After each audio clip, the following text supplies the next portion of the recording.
First time आई होत आहात आणि तुमची डिलिव्हरी जवळ आली आहे, तर लक्षात ठेवा, भीती वाटणं, घाबरल्यासारखं होणं हे एकदम नॉर्मल आहे. प्रत्येक होणाऱ्या आईला जी पहिल्यांदा आई होत असते, तिला अशा गोष्टी जाणवतातच. त्यामध्ये वेगळं असं काही नाही. आज मी तुम्हाला सांगणार आहे, की डिलिव्हरी अगोदर तुम्हाला कोणत्या गोष्टी माहीत असणं गरजेचं आहे किंवा कोणत्या गोष्टी माहीत असल्या पाहिजेत. नमस्कार, मी डॉक्टर भाग्यश्री दातीर माझ्या चॅनलमध्ये तुमचे मनापासून स्वागत करते. त्यामध्ये फर्स्ट येतं तुमचं लेबर पेन कसं असेल. लेबर पेन हे प्रत्येक स्त्रीसाठी वेगळं असतं. त्यामध्ये सुरुवातीला तो जो पेन असतो तो सुरुवातीचा पिरियड एक क्रॅम्पसारखा असतो. नंतर तो हलका असा कमरेभोवती घट्ट आवळल्यासारखा पेन असतो. त्यानंतर तो एक लाटेसारखा पेन येतो आणि जातो. लक्षात ठेवा, प्रत्येक कॉन्ट्रॅक्शन हे जे असतं ते तुम्हाला तुमच्या बाळाजवळ घेऊन जात असतं. त्यानंतर हॉस्पिटलला कधी जायचे? प्रत्येक होणाऱ्या आईला हा प्रश्न पडतोच. त्याच्यामध्ये मी असं सांगेल, की जेव्हा कधी तुम्हाला लेबर पेन स्टार्ट होतात, ते 10-15 मिनिटांनी रिपीट होत आहेत आणि त्याची तीव्रताही वाढत आहे. त्याचसोबत थोडा जरी वॉटरी डिस्चार्ज तुम्हाला जाणवला किंवा रेडिश, म्युकस असं काही डिस्चार्ज तुम्हाला जाणवला, बाळाची मूवमेंट जी आहे ती कमी जास्त जाणवत आहे, अशा वेळेस तुम्ही लगेच हॉस्पिटलमध्ये जायला पाहिजे किंवा डॉक्टरांशी संपर्क करायला पाहिजे.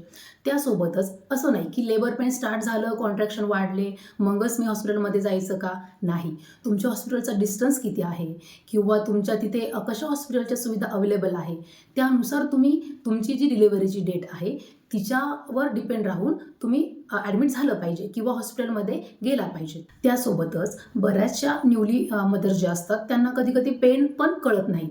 अशा वेळेस जर थर्ड ट्रायमेस्टर तुमचा संपत आला आहे आणि तुम्हाला कशाही प्रकारची अनकम्फर्टेबल फिलिंग असेल, तर तुम्ही लगेच हॉस्पिटलमध्ये गेलं पाहिजे. प्रत्येक होणाऱ्या आईला असं वाटतं की मी हे करू शकेल का? माझ्याकडनं व्यवस्थित बाळाची डिलिव्हरी होईल का? त्यासाठी मी सांगेल, हो, तुम्ही करू शकता. तुमचं शरीर हे डिलिव्हरीसाठी तयार झालेलं असतं.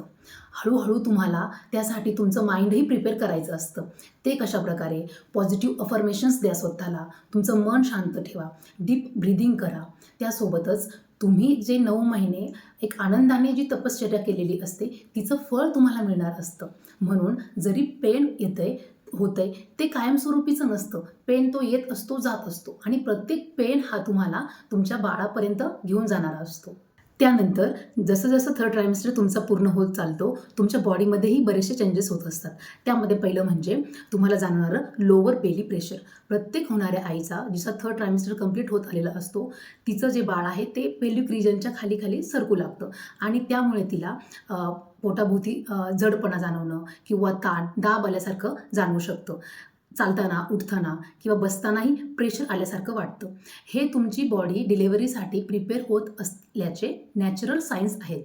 पण त्यासोबतच ही काळजी घेतली पाहिजे किंवा लक्ष दिलं पाहिजे की हा प्रेशर जास्त तर नाही ना, मला पेन जास्त तर नाही ना हे, किंवा काही डिस्चार्ज सुरू झाला आहे का? थोडं जरी असं वाटलं की यातलं काही होतंय, तुम्ही लगेच तुमच्या डॉक्टरांशी संपर्क केला पाहिजे. त्यानंतर बॅक पेन ही बऱ्याचशा होणाऱ्या आईंना जाणवते. त्यामध्ये जेव्हा 9वा महिना कंप्लीट होत आलेला असतो, बाळाची जी वाढ आहे ती पूर्णपणे झालेली असते आणि त्या वाढलेल्या वजनामुळे आईच्या कमरेवरती ताण येऊ शकतो किंवा तुमचं पोश्चरही बदलतं. अशा वेळेस काय केलं पाहिजे? हलकी स्ट्रेचिंग करणं किंवा गरम पाण्याने शेकणं, चालताना, उठताना व्यवस्थित पोश्चर ठेवलं, काळजी घेतली, तर हा पेन जो आहे तो कमी होऊ शकतो. पण याने पण जर पेन थांबत नाही आहे, वेदना कमी होत नाही आहे, तर तुम्ही डॉक्टरांचा सल्ला अवश्य घेतला पाहिजे. फ्रिक्वेंट युरिनेशन किंवा वारंवार लघवीला जावं लागणं. बाळ जेव्हा खाली खाली सरकत असतं तेव्हा ब्लॅडरवरती त्याचा प्रेशर पडतो किंवा ताण येतो. त्यामुळे वेळोवेळी लघवी लागत असते. अशा वेळेस काय केलं पाहिजे की पाणी पिणं कमी कधीच नाही केलं पाहिजे, कारण हायड्रेशन मेंटेन ठेवणं हे खूप गरजेचं असतं. त्यासोबतच जर तुम्हाला असं वाटलं की युरिन पास करत असताना जळजळ होते, पेन होते किंवा इतर काही त्रास होतोय, अशा वेळेस तुम्ही डॉक्टरांशी संपर्क साधलाच पाहिजे. त्या व्यतिरिक्त हे जे साईन आहे ते डिलिव्हरी जवळ आल्याचं नॅचरल साईन आहे. एकत्रितपणे पाहिलं तर तुम्ही असं म्हणू शकता की 3 महत्त्वाचे साईन्स आहे जे तुम्हाला सांगतात की आता तुम्ही हॉस्पिटलला जायला पाहिजे.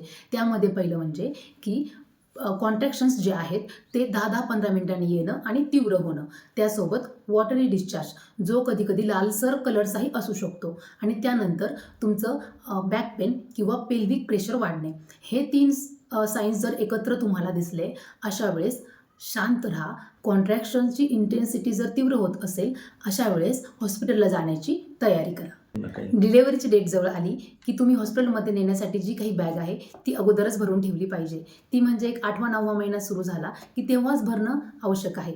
त्यामध्ये काय काय असलं पाहिजे, तुमचे जे काही मेडिकल रिपोर्ट्स आहेत ते, आईचे काही मेडिसिन सुरू असतील तर ते, त्यासोबतच आई व बाळासाठी लागणारे सुती मऊ कपडे जे आहेत ते तुम्ही भरणं. या सगळ्यांसोबतच सगळ्यात महत्त्वाची गोष्ट म्हणजे आईचा माइंडसेट. जसं जसं डिलेवरी जवळ येते किंवा तुमचे लेबर पेन स्टार्ट होतात त्यावेळेस घरातलं जवळचं कुणीतरी म्हणजे एकतर तुमची होणाऱ्या आईची आई असू शकते किंवा हजबंड असू शकतात, त्यांनी आईसोबत असणं खूप गरजेचं आहे. कशासाठी तर हे व्यक्ती जर आईसोबत असतील तर तिचा कॉन्फिडन्स वाढतो किंवा तिला बेटर फील होतं.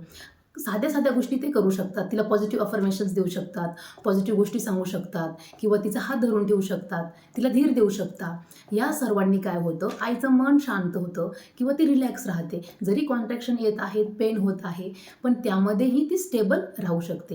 या सगळ्यांसोबतच प्रत्येक होणाऱ्या आईला मी सांगेल की हा जो तुमचा प्रवास आहे हा तुम्ही एक नवीन जीव निर्माण करणार आहात किंवा नवीन जीव या सृष्टीवर आणणार आहात आणि तो तुमच्या आयुष्यातील सगळ्यात मोठा आनंदाचा क्षण असणार आहे.